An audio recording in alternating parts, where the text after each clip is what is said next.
sesuai dengan fakta yang disampaikan oleh baginda Nabi Muhammad SAW. Wahai umat muslim, bersiaplah kelak di akhir zaman, kata Nabi, akan bermunculan pemimpin-pemimpin yang zalim dan pengkhianat yang selalu merusak rakyatnya.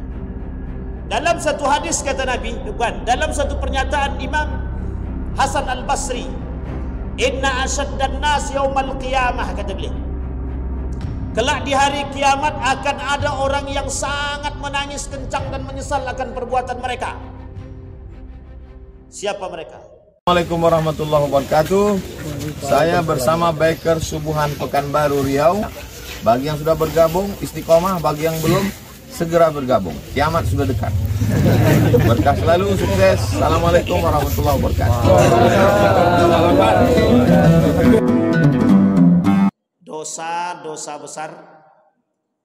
Memang Bapak Ibu sekalian yang berbahagia, kalau kita merujuk kepada kitab Imam Az-Zahabi, Syamsuddin Az-Zahabi ini, pembahasan tentang dosa-dosa besar ini seolah tak ada habis. Karena memang saking banyaknya, ada 70 lebih dosa-dosa besar yang dirangkum oleh Imam Syamsuddin Az-Zahabi, yang beliau masukkan dalam kitab beliau, yang beliau rangkum dari Al-Quran dan hadis, yang diambil dari perkataan Allah, yang diambil dari perkataan baginda Nabi Muhammad sallallahu alaihi wasallam. Maka malam hari ini Bapak Ibu kita melanjutkan kajian kita. Kemarin kita sudah bahas dari syirik, membunuh, kemudian ada namanya qatlun nafas, ya membunuh. Kemudian riba, zakat, tinggalkan sholat, itu dosa-dosa besar semua. Maka malam hari ini yang kelima yang ingin kita bahas malam hari ini adalah di dalam kitab Imam Az-Zahabi, Al-Kabira ba'daha, dosa besar selanjutnya kata beliau, Ghashul imam ar-ra'iyyata wa zulmuhu lahum. Apa artinya Bapak Ibu? Ghashul imam ar-ra'iyyata wa zulmu. Apa artinya zulmu?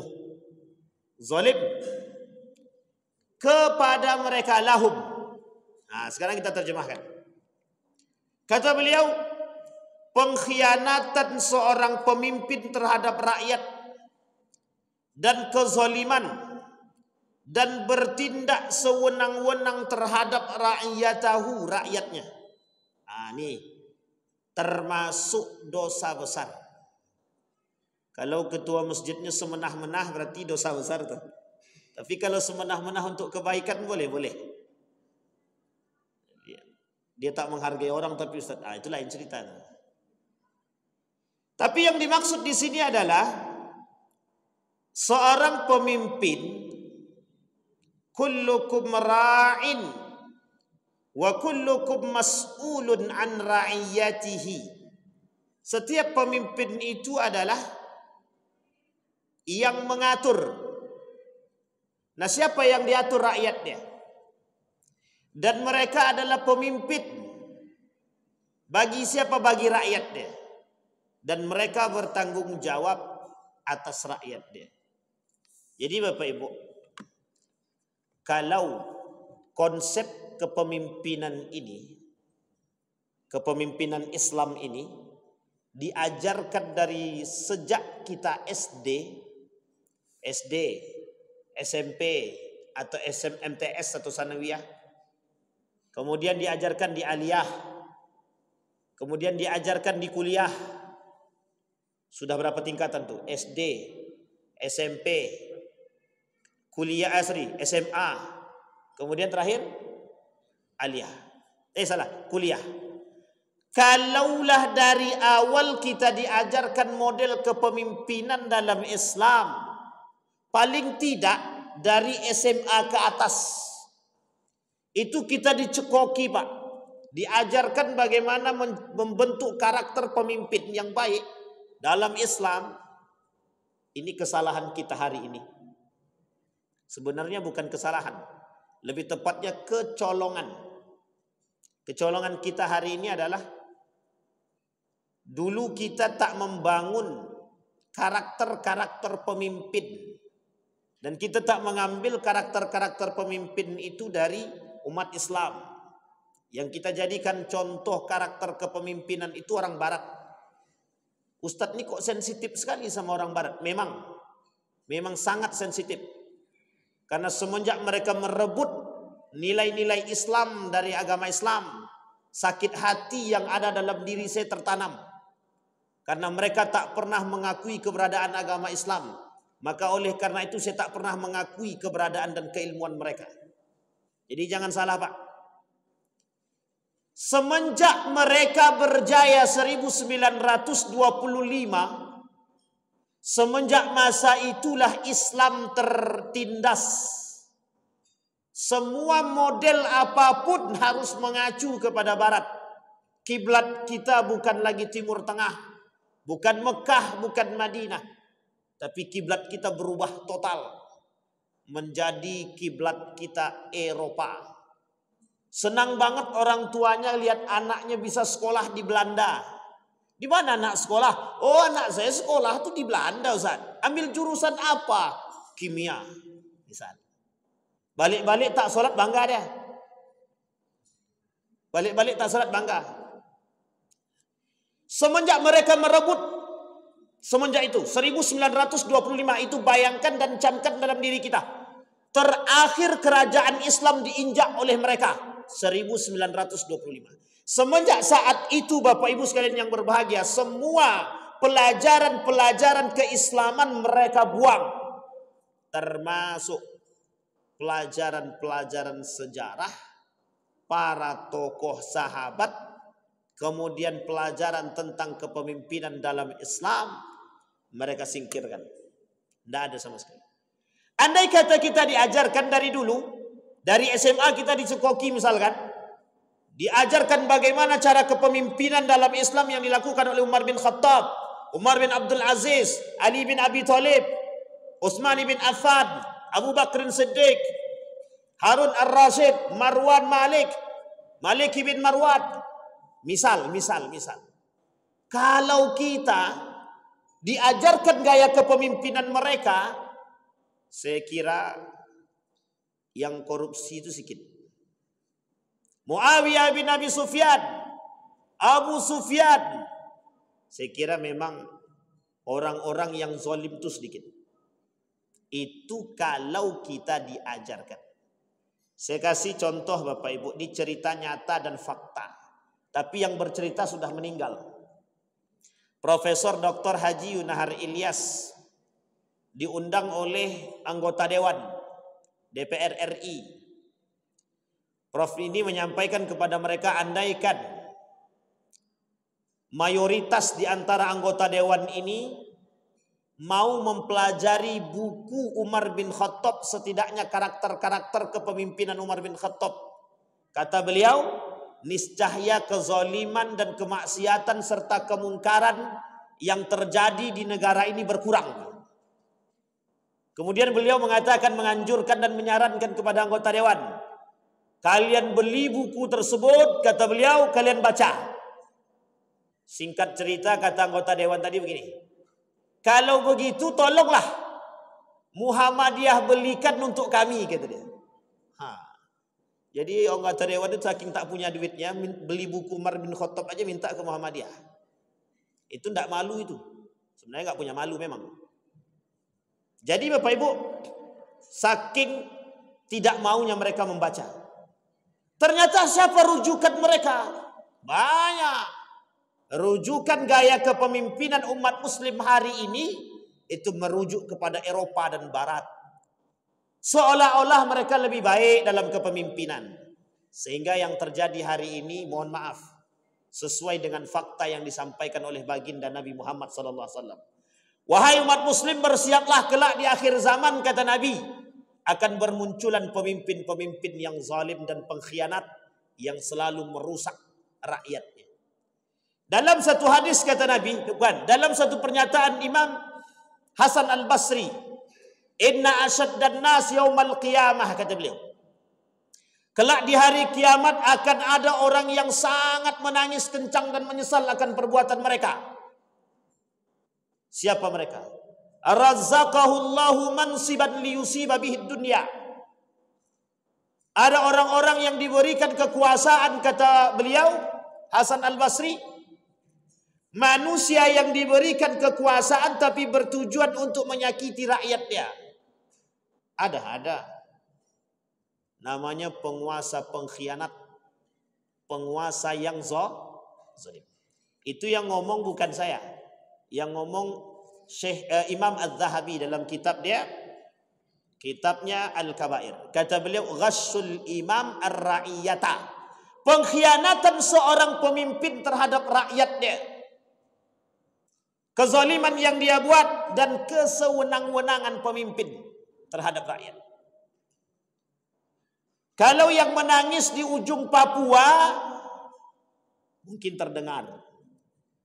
Tapi kalau yang menangis di ujung Sumatera agak sulit sedikit. Apa maksudnya? Maksudnya adalah sulit bagi pemimpin hari ini untuk melihat mana yang betul-betul tak mampu, mana yang masyarakatku betul-betul tak mampu, mana yang betul-betul masyarakatku membutuhkan bantuanku. Itu pemimpin hari ini tak mau tahu, tidak mau tahu. Ini yang kemudian harus kita wanti-wanti dan waspadai. Tetapi kata Nabi, memang di akhir zaman itu begitu isinya. Akan muncul pemimpin-pemimpin yang zalim. Kita tak bisa melepas diri daripada itu. Kita tidak bisa berlepas diri dari kemunculan pemimpin-pemimpin yang zalim. Yang bisa dilakukan oleh umat muslim ketika itu, kata Nabi, yang pertama, engkau tetap bersama mereka, atau engkau yang kedua beruzlah. Cuman itu. Kalau engkau tetap bersama mereka, jangan ikuti kezaliman mereka, tapi tetap bersama mereka. Gimana caranya coba? Yang kedua, atau kalau engkau tidak mau bercampur dengan mereka, engkau pindah, uzlah. Dibenarkan, Pak? Dibenarkan. Nah, ini berat nih, Pak. Nah, sekarang Bapak Ibu kembali kepada poin tadi. Al-Kabair. Jadi, pemimpin yang pengkhianat, yang mengkhianati rakyat dia, itu termasuk pemimpin yang melakukan dosa besar. Sekarang pertanyaannya, pengkhianatan seperti apakah yang dilakukan oleh seorang pemimpin terhadap rakyatnya? Ada yang tahu, Bapak? Ibu-ibu ada tahu pengkhianatan seperti apa yang dilakukan oleh seorang pemimpin terhadap rakyatnya? Apa, Bu? Janji bohong, tapi Bu pilih juga. Janji bohong. Satu. Ada yang lain? Berjanji tapi berdusta atau ingkar. Kalau bahasa lainnya disebut dengan ingkar janji. Kategorinya pengkhianat. Kategori yang kedua pendusta. Kategori yang ketiga masuk dalam kategori al-halafuz zur. Al-halaful kadzib, bersumpah tapi berdusta. Baik. Contoh yang pertama tadi sudah dikatakan Ibu itu tadi, berjanji tapi berbohong. Ada yang lain contoh real. Ada contoh real yang lain. Yang bentuk pengkhianatan seorang pemimpin terhadap rakyatnya. Pemimpin yang acuh terhadap rakyatnya. Pemimpin yang acuh terhadap rakyat. Kita ambil contoh. Pak Prabowo presiden. Andai kata Pak Prabowo tidak memerintahkan bawahan dia dan jajaran dia untuk mencari tahu seberapa banyak jumlah orang miskin. Jangan sampai terlewatkan. Ada 5 orang, 10 orang yang terlewatkan oleh para penguasa. Maka doa yang 5 orang ini dikabulkan oleh Allah. Kelak mereka yang 5 orang ini bersaksi.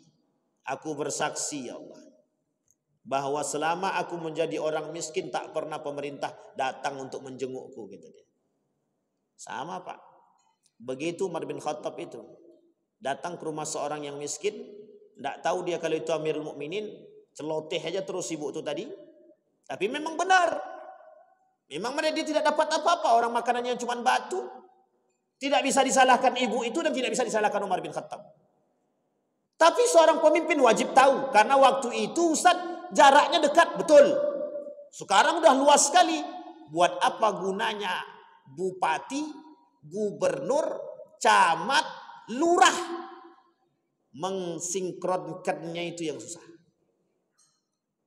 Maka kalau bermunculan pemimpin-pemimpin yang zalim, pemimpin yang acuh terhadap rakyat, pemimpin yang memberikan bantuan dengan model pilih kasih. Ini pendukung aku, maka kasihlah bantuan. Ini kemarin yang tidak mau mendukung aku, tak usah kasih bantuan. Itu pemimpin zalim. Pemimpin dua. Apa contoh yang ketiga? Pemimpin yang memangkas gaji karyawannya. Sama. Ketiga. Banyak kalau diturut-turut kezaliman itu banyak. Pemimpin yang tak perhatian terhadap masjid, zalim. Pemimpin yang tak perhatian kepada anak yatim, zalim. Pemimpin yang tidak memperhatikan kebutuhan rakyat, dia zalim. Pemimpin yang membiarkan kemaksiatan, kemungkaran, judi online, semuanya zalim. Banyak apa tak banyak? Ini kalau disebutkan banyak Pak. Sekarang pertanyaannya adalah, berat atau tak berat jadi pemimpin? Pertanyaannya kok orang berebut? Piti masuk. Mengapa orang berebut mencari dosa? Kenapa? Umar bin Abdul Aziz, Hudzaifah ibn Yaman, ketika dipilih menjadi seorang gubernur di Mesir, bukan di Mesir, Hudzaifah ibn Yaman di Basrah. Ketika diminta untuk menjadi gubernur di Basrah, Hudzaifah ibn Yaman menangis. Tak sanggup. Tak sanggup jadi gubernur, tak sanggup. Kenapa kata Hudzaifah? Tak sanggup aku menahan beban itu, tak sanggup. Setiap hari masyarakat datang dengan masalah, kata dia. Kalau aku tak sanggup menyelesaikan masalah rakyatku, apa yang harus ku pertanggungjawabkan kepada Allah? Sekarang pertanyaannya, ada tak pemimpin kita, pemimpin-pemimpin kita hari ini yang berani mengatakan, ya Allah, aku bertanggung jawab atas semua masalah rakyatku? Kalau sempat mereka menjawab begitu, aku sanggup ya Allah menanggung beban mereka. Itu ya tuh, pemimpin dusta tuh. Berapa jumlahnya masyarakat Riau nih? Atau usah Riau lagi. Berapa jumlah masyarakat Pekanbaru nih? Atau usah Pekanbaru lagi, camat lah kalau gitu kan. Berapa jumlahnya Pak? Pasti punya masalah setiap kepala. Belum lagi kemaksiatannya, kemungkarannya, pencurian dan lain sebagainya, kriminalisasi. Kenapa orang berebut jadi pemimpin hari ini? Karena yang mereka perebutkan sesungguhnya bukan ridho Allah. Yang mereka perebutkan adalah dunia. Mereka sedang berlomba mencari dunia. Mereka sedang berlomba mencari kedudukan. Mereka berlomba mencari posisi. Pertanyaannya adalah, adakah di antara mereka yang sadar kalau sesungguhnya mereka sedang memperebutkan kemaksiatan? Tidak sadar Pak. Kenapa mereka tidak sadar? Kalau mereka tahu dan ditampakkan oleh Allah betapa beratnya menjadi seorang pemimpin, saya yakin tidak ada yang mau menjadikan calon pemimpin. Tidak ada. Kenapa Umar bin Khattab tak mau? Kenapa Abu Bakar tak mau? Kenapa Utsman tak mau? Kenapa Ali menyingkir? Kenapa Abu Sufyan menyingkir? Jawabannya sederhana Pak. Berat. Tapi orang hari ini kan berlomba. Karena Nabi sudah katakan dalam hadisnya. Kata Nabi, kelak yang muncul di akhir zaman itu pemimpin-pemimpin zalim. Mereka memimpin bukan karena untuk agama, tapi mereka memimpin untuk dunia. Mereka ingin menjadi pemimpin agar mereka bisa mendapatkan posisi, jabatan, kekuasaan, kedudukan, gengsi, martabat yang tinggi. Coba Bapak Ibu bayangkan. Alah terus kalau itu bagaimana Ustaz? Bukan berarti kita menafikan keberadaan pemimpin. Yang kita pilih itu pemimpin yang takut sama Allah. Semuanya takut sama Allah, masa? Kalau takut sama Allah mesti tidak akan mau mereka dicalonkan. Takut mesti. Apalagi kalau mereka yang bermain dengan suap paling takut. Lah ini suap jadi kebiasaan kok. Itu berarti tidak takut.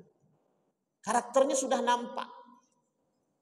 Tapi Bapak Ibu perlu diperhatikan dan perlu dipahami bahwa pemimpin yang kita pilih adalah cerminan diri kita. Kalau pemimpin itu koruptor, pelaku kemaksiatan, maka rakyatnya juga sama. Jangan tersinggung, karena begitu yang disampaikan oleh Allah dalam Al-Quran, itu yang disampaikan oleh Nabi dalam hadisnya. Pertanyaan pertama muncul, siapakah yang memilih pemimpin zalim? Mesti orang yang zalim. Siapa yang akan memilih pemimpin pendusta? Mesti orang-orang pendusta. Pertanyaannya, mungkin tidak orang beriman memilih pemimpin pendusta? Mungkin tidak orang mukmin memilih pemimpin pendusta? Tidak ada yang berani jawab. Agak goyang iman sedikit gitu deh. Sampai di sini paham. Makanya Bapak Ibu, kenapa pengkhianatan seorang pemimpin terhadap rakyatnya dimasukkan kepada dosa yang besar? Karena beban seorang pemimpin itu berat. Kenapa? Karena dia menanggung jutaan manusia. Dia menanggung ratusan ribu beban manusia. Baik dari segi agama dia, baik dari segi kehidupan dia. Tergelincir sedikit, langsung masuk neraka. Jadi kata Nabi Pak, dalam hadisnya, ada 6 perkara yang masuk ke dalam neraka tanpa hisab. Jadi ada salah satu golongan yang masuk neraka tanpa hisab. Yang pertama siapa? Pemimpin yang zalim. Itu masuk neraka tanpa hisab, bukan masuk surga, ingat. Masuk neraka tanpa hisab. Jadi tidak perlu lagi dihisab, langsung masuk neraka. Engkau pemimpin zalim, masuk. Engkau yang melegalkan khamar, engkau yang membolehkan orang jualan di bulan Ramadan, masuk. Engkau yang membiarkan LGBT, masuk. Engkau yang membiarkan orang-orang korupsi, masuk. Engkau yang membiarkan orang-orang itu bernapas, berzina, melakukan maksiat, bercampur laki-laki dan perempuan dalam pemerintahanmu, masuk. Takut apa tak takut kita kalau begini? Yang di sini takut karena memang bukan pemimpin. Yang di atas santai-santai aja, Pak. Maka lain kali memang kalau bisa video ini sampaikan ke mereka gitu. Biar enak pula. Sebelum sampai dah dihapus. Nah, itu masalah tuh. Jadi masalahnya itu sekarang, Pak. Masuk telinga kanan, keluar telinga kanan. Jadi tak masuk. Kenapa? Itu yang menyebabkan, Pak. Saking banyaknya yang haram yang dimakan, maka untuk menerima kebaikan sulit. Maka Bapak Ibu sekalian yang berbahagia, meskipun pilkada sudah selesai, tetapi Bapak Ibu sekalian yang berbahagia, yang harus kita tanamkan dalam diri kita adalah kita tetap harus bisa istiqamah memberikan pemimpin yang baik untuk masa depan kita. Karena ingat Bapak Ibu, bukan hanya masa depan Bapak Ibu, tapi masa depan generasi-generasi selanjutnya. Kalau hari ini kita memilih pemimpin, mohon maaf, yang koruptor, maka ke depan koruptor-koruptor itu akan melegalkan korupsi demi generasi selanjutnya. Apa yang dicontoh oleh generasi selanjutnya? Yang dilakukan oleh orang-orang hari ini adalah masa depan generasi yang akan datang. Yang kita tanam hari ini, yang kita petik hari esok. Jadi jangan salah. Berarti hari ini akibat yang dulu, Pak Ustaz. Betul. Hari ini akibat yang dulu. Nepotisme terjadi. Ya, pada masa dahulu sudah terjadi nepotisme. Artinya apa? Umat mukmin yang sadar mengurangi, bukan mengikuti. Yang uniknya adalah pengajian setiap malam, mendengarkan kalimat suap, tapi jalan terus dan diterima. Muskilah kita hari ini, Pak. Jadi apa yang terjadi? Pemimpin yang zalim semakin leluasa melakukan perbuatan mereka. Karena apa? Karakter umat manusia cukup dengan suap mereka diam. Sampai di sini paham ya? Jadi ini sudah dibuat. Jadi ibu-ibu, bapak-bapak jangan tersinggung. Setiap hari mendengarkan suap haram. Tapi ketika orang datang mengantarkan mukena, terima juga. Jangan tersinggung ibu-ibu. Kenapa saya katakan begini ibu-ibu? Kenapa harus kita sampaikan? Mohon maaf, memang pahit-pahitan aja kita Pak. Uniknya Pak, mohon maaf, uniknya. Ini kita berkaca kepada pilkada kemarin ya. Unik banget. Setiap masjid mengatakan tidak ada suap. Hukumnya haram. Ar-rashi wal murtashi finnar. Itu di mulut, di tangan, gambil. Coba bayangkan. Artinya apa? Ada enggak yang takut dengan Allah?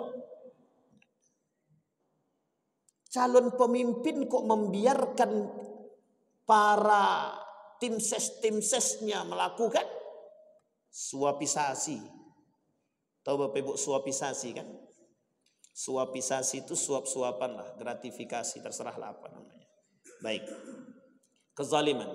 Apa kata Allah di dalam Al-Quran?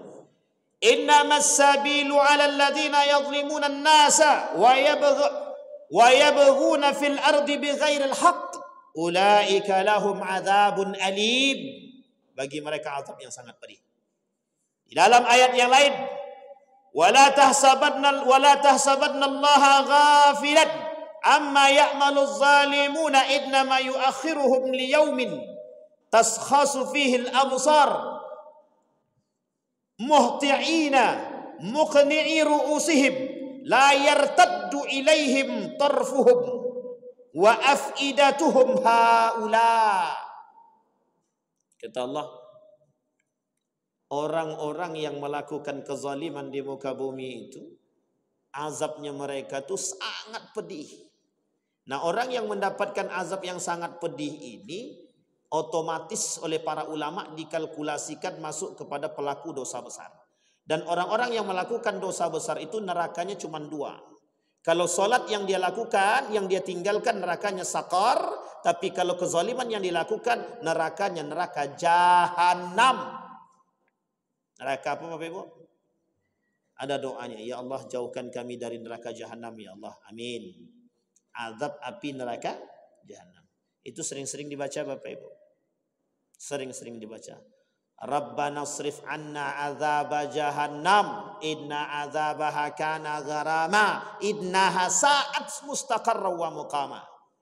Jadi kalau dia beriman tidak mungkin dia melakukan suap. Kalau dia beriman tidak mungkin dia menzolimi rakyat dia. Ini tidak.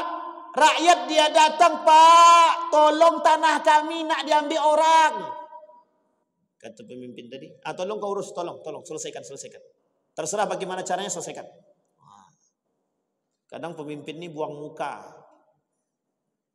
Saya ini melihat satu karakter yang unik di Indonesia ini Bapak Ibu. Pemimpin-pemimpin itu kalau duduk dengan rakyat minta ampun, Masya Allah, Alhamdulillah. Tidak mau dia. Agak susah dikit. Gatal pantatnya. Pengen cepat selesai. Tapi coba duduk sesama orang-orang yang di atas. Wow. Mereka nggak punya rasa takut. Kita berdoa pemimpin-pemimpin yang terpilih nanti, semoga mereka takut dengan Allah. Dan mereka tidak ingkar janji. Kenapa saya katakan demikian Bapak Ibu? Ketakutan kita hari ini itu merujuk kepada apa yang telah terjadi. Agar perkataan Nabi itu tidak mungkin tidak terjadi, pasti terjadi. Hanya saja kita harus mengurangi sebagai orang yang beriman, yang sadar. Kita Bapak Ibu, kita nih sebagai rakyat ini berkewajiban menjaga menjaga pemimpin-pemimpin kita. Loh, kok kami mendapatkan pemimpin yang zalim, Pak? Iya. Wong kita nggak pernah mendoakan. Sekarang saya tanya Bapak Ibu. Bapak Ibu sering mendoakan pemimpin kita biar adil. Siapa di antara kita yang adil malam hari ini yang selalu setiap waktu dia mendoakan pemimpin? Angkat tangan. Ya Allah berikan kepada kami pemimpin yang baik dan perbaikilah pemimpin-pemimpin kami. Ada tak? Angkat tangan. Ada Ustaz. Kapan? Ketika naik pilkada. Cuman ketika itu Pak kita mendoakan mereka Pak. Jadi jangan salah kalau kita dianugerahkan pemimpin-pemimpin yang zalim itu. Ya karena memang kadang-kadang kita nggak pernah berharap. Kita doa kita pas pilkada, ya Allah berikan kami pemimpin yang adil. Sebelum pilkada kemana? Kenapa kita nggak mendoakan mereka biar lebih baik? Ada doanya, ada. Allahumma rzuqna imaman adila. Ya Allah berikan kami pemimpin yang adil. Ya Allah berikan kami pemimpin yang baik dan perbaikilah pemimpin-pemimpin kami. Itu harus sering kita bacakan, Pak. Nah sekarang sudah terpilih nih. Sudah ada calon-calon pemimpin yang terpilih menjadi pemimpin, maka doakan mereka. Jangan pernah lidah kita ini kering untuk tetap mendoakan mereka. Agar jika Allah mendengar doa kita, pemimpin-pemimpin kita dihadirkan pemimpin-pemimpin yang baik, yang adil. Amin ya rabbal. Baik. Ghassul imam ar-ra'iyata wa zulm. Pengkhianatan seorang pemimpin terhadap rakyatnya. Sudah kita ambil contoh tadi. Ada pemimpin yang zalim, ada pemimpin yang korupsi, ada pemimpin yang melihat rakyat miskin dia biasa saja, ada pemimpin yang mengambil hak orang lain, ada pemimpin yang memangkas gaji karyawan, ada yang pemimpin yang tidak mengeluarkan gaji karyawan, ada pemimpin yang memutasi karyawan-karyawan yang baik karena tak sejalan dengan dia, ada pemimpin yang membiarkan korupsi merajalela di tempat pemerintahan dia, ada pemimpin yang kemudian membiarkan kemaksiatan bercampurnya laki-laki dan perempuan dalam tempat mereka. Nah, ini tolong diingat ini Bapak Ibu ya, mohon maaf yang ada kerjaan, yang bekerja dimanapun, di instansi manapun, ini terlalu sering kita temukan Bapak Ibu, mohon maaf. Beberapa 1-2 tahun yang lalu itu terjadi di salah satu instansi itu, ternyata berselingkuhlah dia antara karyawan dengan karyawan, dan mereka tinggalkan suami dan istri mereka. Pada hakikatnya berantem mereka, pada hakikatnya istrinya, mohon maaf, ketika itu istrinya bunuh diri. Dalam berita bunuh diri, setelah ditelusuri ternyata dibunuh oleh suaminya. Nah, itu gara-gara selingkuh tuh.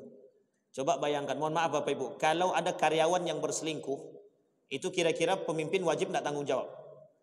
Wajib tidak bagi pemimpin mengingatkan? Wajib. Jadi jangan salah Pak. Kalau ada karyawan dia tak sholat, pemimpin itu wajib mengingatkan, bang, kau tak sholat. Coba kalau pemimpin yang bilang, mulai besok semuanya tanda tangan, yang tak sholat di masjid potong gaji. Saya kira tak ada masjid tak ramai Pak. Pas itu ramai masjid. Takut kena potong gaji. 20.000 aja takut, apalagi 100.000. Nah, coba kalau kita punya pemimpin yang begitu.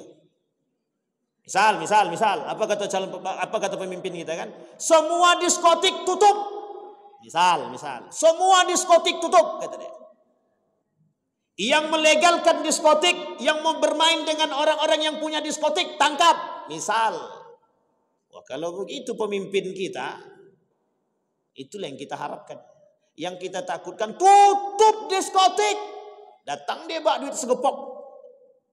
Yang tadinya mau ditutup, tak jadi. Gemboknya patah, kata dia. Akhirnya terbuka balik. Sampai di sini paham ya Pak? Bapak Ibu punya peran untuk memberikan peringatan kepada, kalau sudah nampak pemimpin-pemimpin kita mulai menyeleweng dari ajaran-ajaran agama, dari ketidakjujuran dan ketidakadilan, maka kita berkewajiban memberikan peringatan kepada mereka dengan cara yang baik. Tetapi, ada tetapinya. Kita tidak dibenarkan menentang dan mencaci maki pemimpin meskipun nampak kezalimannya. Tak boleh kita caci maki di hadapan khalayak ramai. Tak boleh. Tapi kalau kami dengan si anu saja Ustaz, boleh tidak kami gibahkan pemimpin kami? Kalau menggibahkan untuk mendapatkan kebaikan boleh. Tapi kalau menggibah karena kebencian, tinggalkan. Yang terjadi sekarang gibah untuk kebaikan atau gibah untuk menunjukkan kebencian? Benci. Baik. Wa saya'lamul ladzina zalamu ayyamun qalabid yanqalibun. Kanu la yatanahawna am munkarin fa'aluhu labi'sa ma kanu yaf'alun.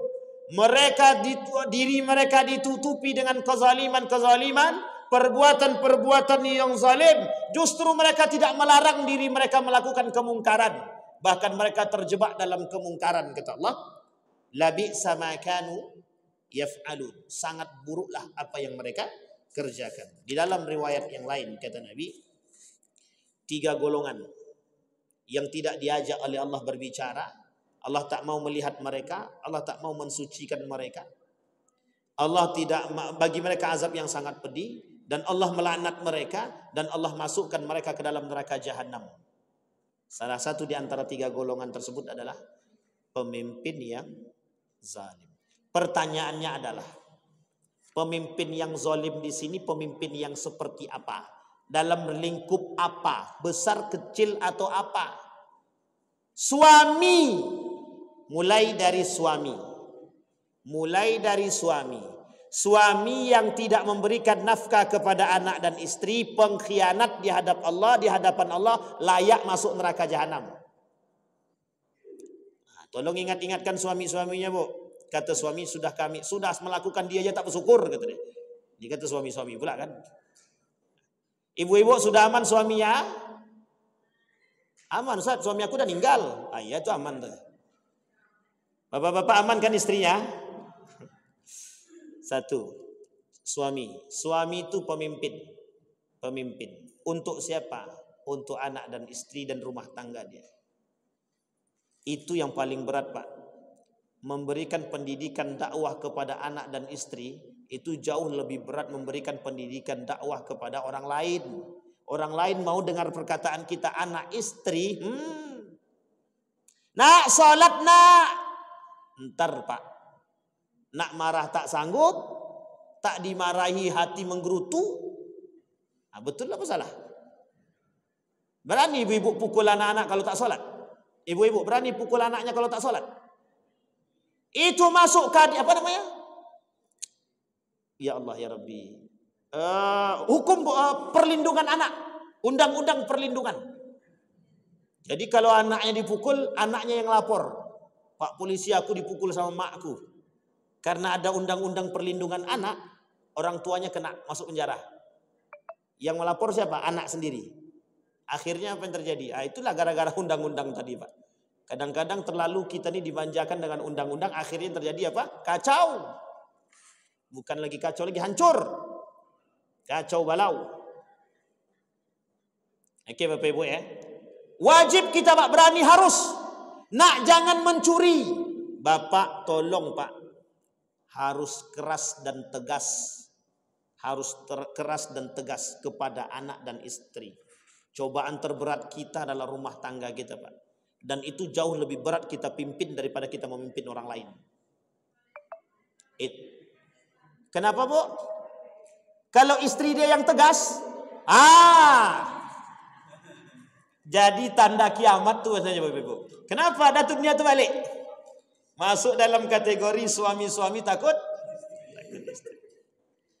Istri boleh tegas. Ini Bapak Ibu, ini penting untuk dipahami ya. Jadi kalau istri tegas dan suaminya siap, tidak ada masalah. Yang kita takutkan itu suaminya takut, itu aja tegasnya istri karena suami takut. Kau kan numpang di rumah aku Bang. Kalau kau tak mau ikut aturan aku, kau keluar. Ini namanya istri durhaka namanya itu. Mentang-mentang rumah dia kita diusir. Itu yang terjadi hari ini. Karena perempuan, mohon maaf, jangan tersinggung ibu-ibu ya, jangan tersinggung. Karena perempuan hari ini udah boleh mencari pekerjaan dan kadang-kadang pekerjaan mereka lebih tinggi daripada suami dia. Mohon maaf. Abang di bawah KT aku sekarang. Gaji aku lebih besar daripada abang nih. Abang cuma 2 juta, aku 10 juta. Aku bisa cari suami baru, abang bisa tak cari istri baru? Itu masalahnya. Sampai di sini paham ya Bapak Ibu ya.